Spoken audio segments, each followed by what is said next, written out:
Ce n'est pas la journée de la femme, mais ça y ressemble. Ce jour-là, au lycée Louise Michel à Bobigny, ce sont les filles qui sont à l'honneur. À l'initiative de Total, une vingtaine de collaboratrices du groupe et des étudiantes de Centrale Paris sont venues pour présenter le métier d'ingénieur.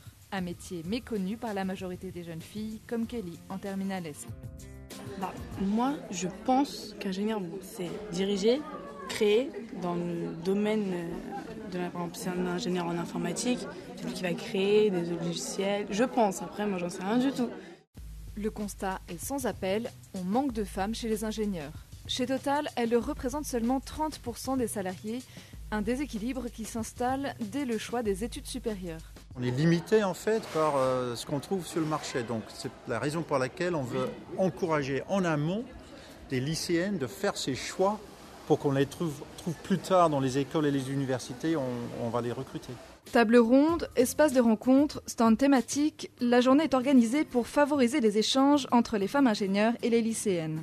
Issues de milieux et de cultures différents, ces lycéennes ne s'orientent pas spontanément vers les métiers scientifiques. Ingénieur, c'est vrai que ça veut rien dire et tout dire.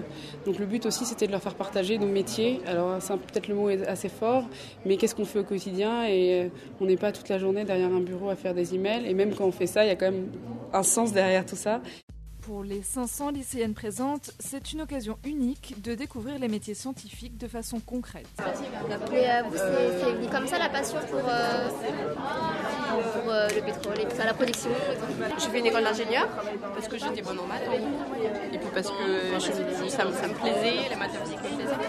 Et puis après, je suis partie aux États-Unis pendant quelques années et quand je suis revenue, j'ai cherché une entreprise qui me permettrait de voyager beaucoup, proposer des métiers intéressants. Les questions sont parfois surprenantes. Combien vous gagnez, madame ? Alors la première question qu'on nous a posée lors de la rencontre, c'était combien vous gagnez ? Et les préjugés ont la vie dure.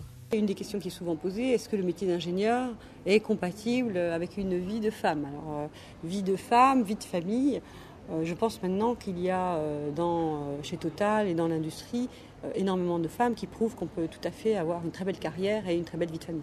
Il y a encore beaucoup de préjugés qui leur sont inculqués peut-être par leur milieu familial, peut-être leur milieu social. Beaucoup de filles le vivent comme un renoncement. Beaucoup de filles pensent que c'est réservé aux garçons. Beaucoup de filles pensent également que pour certains métiers, par exemple les métiers d'ingénieur, ce sont des métiers poussiéreux, astreignants, pénibles. Et toutes ces images perdurent. Elles perdurent parce qu'il n'y a probablement pas assez de communication et de volonté de leur expliquer. Mais c'est grâce à des actions de sensibilisation comme celle-ci que les mentalités évoluent. Ce que j'ai aimé, c'est aussi ce que la dame elle avait dit, qu'on pouvait avoir une famille, parce que je pensais que ça avait beaucoup de boulot et qu'une femme elle n'avait pas autant de temps pour après ses enfants. Donc ça, j'ai bien aimé. Difficile de faire un bilan dans l'immédiat, mais si l'événement a suscité quelques vocations, c'est un pari gagné pour Total. Avec ce genre d'action, le groupe espère féminiser ses salariés, car plus de femmes, c'est aussi plus de diversité.